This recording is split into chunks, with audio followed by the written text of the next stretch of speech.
Hello, everyone, and welcome to EduMatch Tweet and Talk number 25. So follow along with us here on Google Plus at bit.ly/5, as well as on Twitter with the hashtag EduMatch. Speaking of EduMatch, check us out, edumatch.education. You can sign up there to be the featured person of the day, and we'll get you connected with people all around the world, all around the clock on Twitter. So definitely do that. So tonight, we are going to be talking about etiquette in social media. So I'm going to introduce our wonderful moderator, Dr. Dorian Roberts. Welcome, and welcome to the panel as well.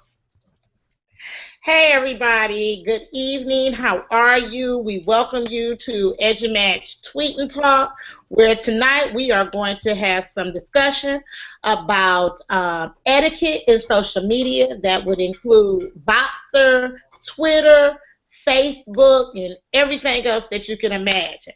So I would like to introduce my panel, or let them introduce themselves. I'll start with you, Shana. Hey everybody, I'm Shana White from Metro Atlanta, and I am a middle school technology coordinator.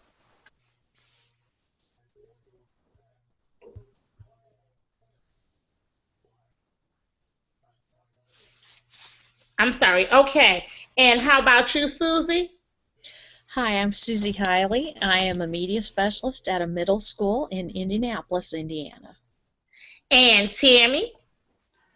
Hi, I'm Tammy Neil. I teach computer science in rural North Florida and super excited to be here tonight.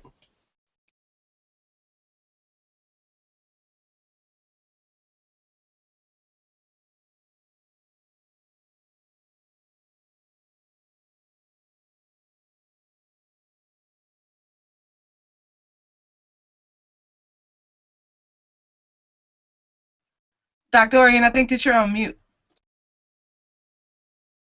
Sorry about that. Share with all of us. My first question is, I would like for everybody to share with all of us what your etiquette practices are on social media. And why don't we go ahead, Tammy, and start with you.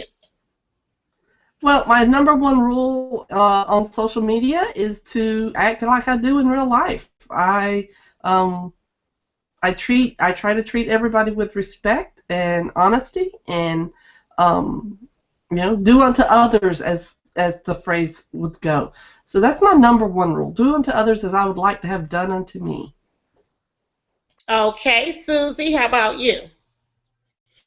Well, she took one of my rules, but I also like to give credit where credit is due. So, for example, if I'm including a post in Facebook or I'm tweeting something in Twitter, I like to go out and find the original person and give them credit, and simply not just retweet something without actually looking at the post myself. Excellent point. Very excellent point. Shana? The big ones for me are I act, like Tammy said, the same way face-to-face, so nothing changes when I'm online. And the other big thing is not tooting my own horn. A lot of people are very boisterous and some ways are very arrogant and want to toot their own horn and show how great they are. And I'm a person who doesn't do that, and I like to kind of encourage and empower other people. So I like to toot other people's horn rather than my own. And give other people the spotlight. So those are my two big practices. Okay, very good. Sounds great. Let me ask you guys this. What do you consider being impolite in social media? Feel free, anybody jump in. I'm looking for a free-for-all conversation. I'll answer that. Sometimes we make assumptions about people's situations that might not be correct. So we might say, well, you need to try this, you need to do that, and their situation might be completely different from ours. In some cases, instead of making statements, we should ask questions. Oh, Susie, I really, really like that. Anybody else?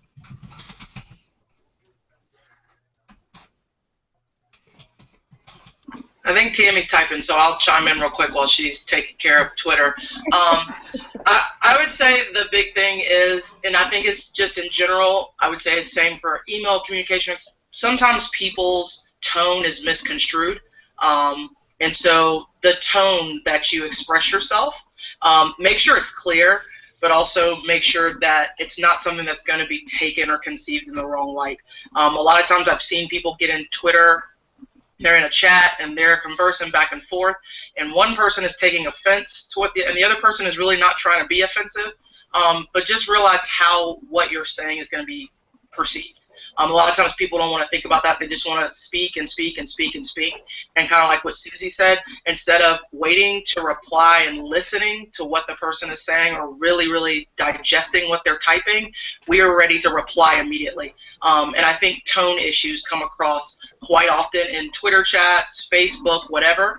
And those tones a lot of times can be misconstrued, but sometimes they're usually right on. You can tell when somebody's heated in Twitter. You can tell when somebody doesn't agree. Because their tone comes across that way.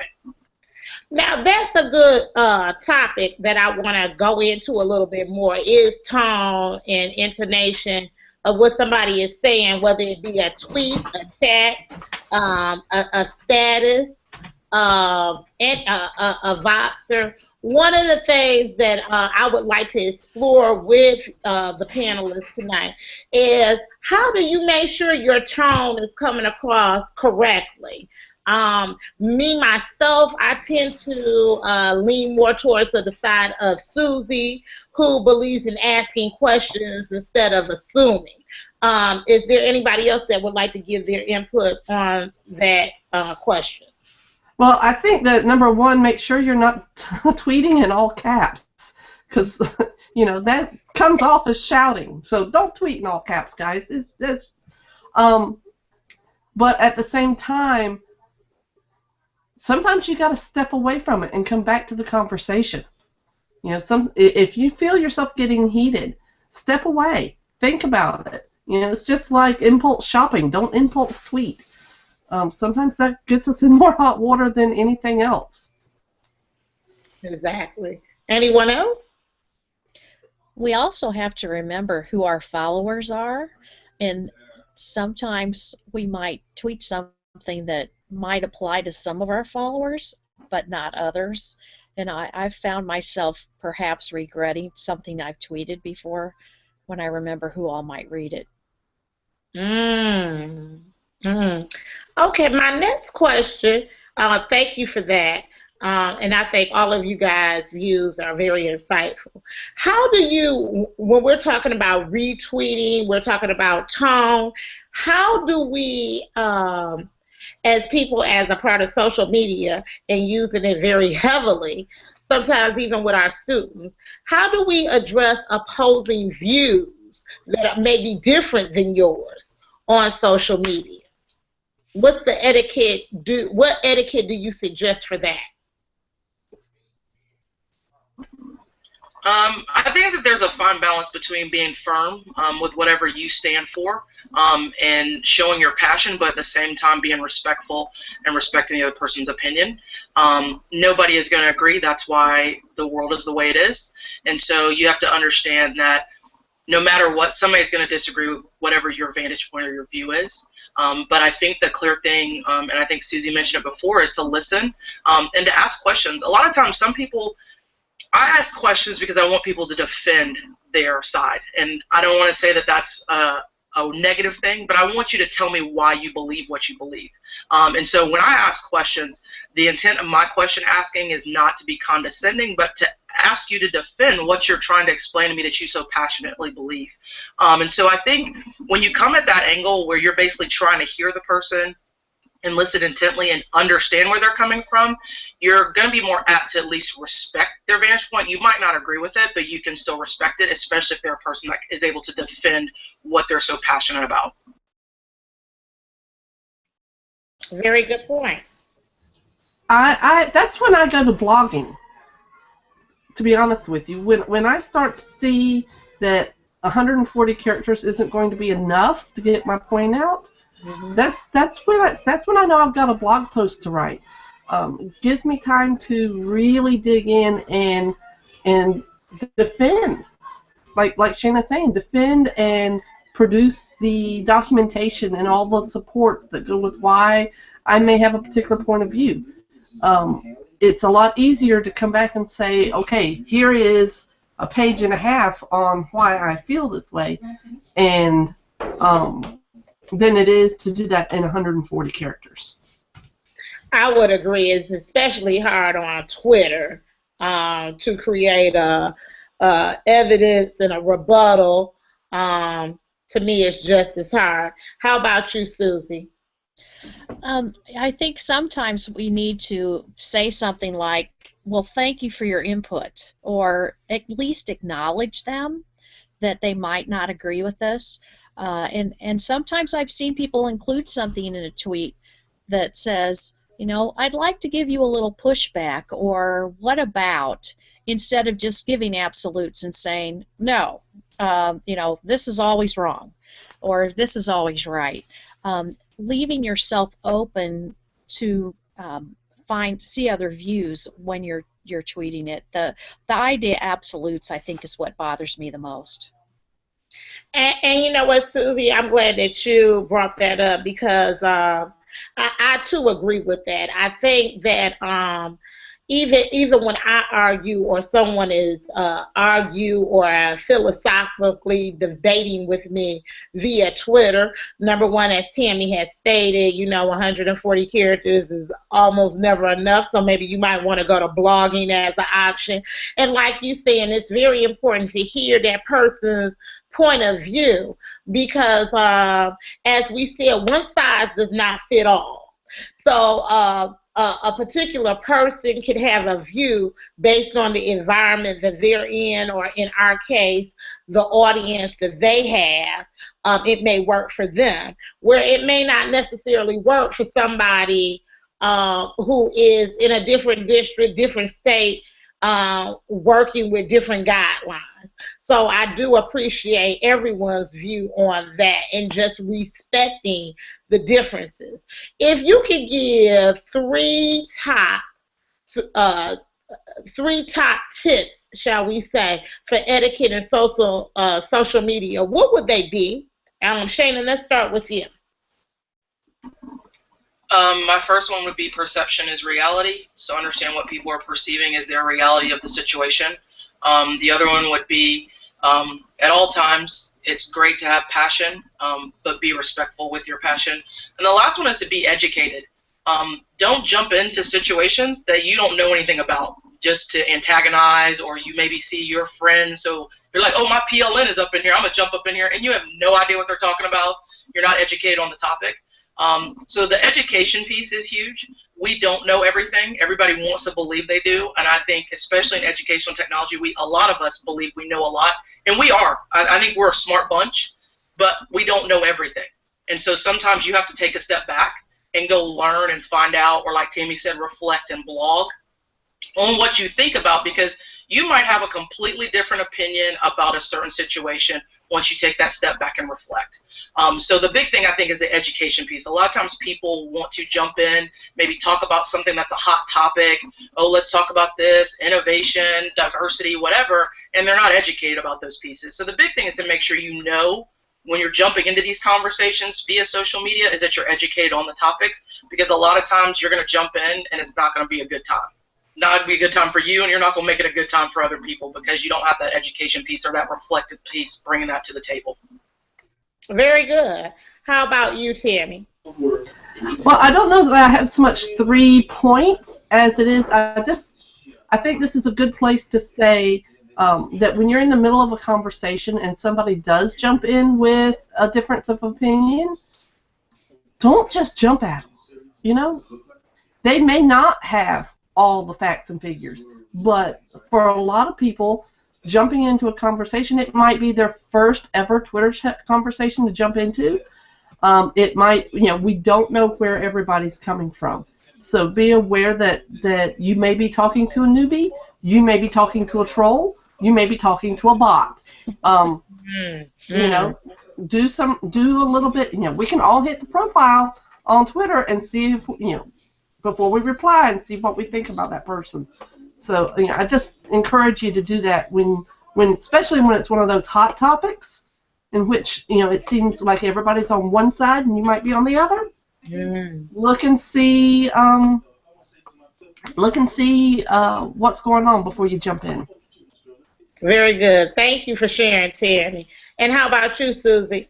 Well, something that's mentioned in many different cases is assume good intentions instead of like just jumping to the thinking that you're being attacked or your position is being attacked. Try and look at it from the other person's point of view, and maybe they really do feel like that what they're doing might be best for students, for example. And another one is think before you tweet. How many of us have deleted tweets later, but especially if you're in one of those Twitter chats that I like to talk about, the tweets go by like a slot machine. It's just bing, bing, bing, bing, bing, and you want to jump in there, and you just, you want to get your tweet in there, and you may have missed the forest for the trees. So sometimes you just need to sit back and think before you compose that tweet, for example. And my third one is, just take the time to lurk and get a feel for a conversation sometimes before you jump in, and don't feel like you have to continually tweet to get something out of it. If it's something that you can go back and look at the archive later, you can always follow up with the person later, so don't feel like it just always has to be immediate. Oh, I like that. Thoughtfulness, consideration, being aware of people's background and circumstances and platforms, I think are all great tips we can take away from the conversation tonight. Ladies, I enjoyed speaking with you. I think you brought a lot to the table of social etiquette or etiquette in social media, and I'm going to end everything and wrap it up with our Sarah Thomas. All right. Thank you so much, Dr. Dorian. Thank you so much to everyone on the panel, Shana, Susie, Tammy. Appreciated your insights. Thank you to everyone participating on Twitter. And as you can hear from my phone, the conversation's still going on. It's blowing up. So great job, great insights. So thank you to everyone. This podcast will be available as an iTunes podcast in the coming weeks. The Twitter chat will be storified. So come back next week. We're going to be talking about grading policies, so it's going to be great. We're going to have Tammy as well as Stefan moderated, so check that out, bit.ly/tweettalk26. tweettalk26. Anyone can be a panelist. If you're interested and you're an educator, then leave a comment on bit.ly/tweettalk26 saying panelist. Also, great news, we have a Blabathon coming up on December 30th, and it's starting at noon, and it's going until whenever. So we are looking for people to join in. We're looking for panelists.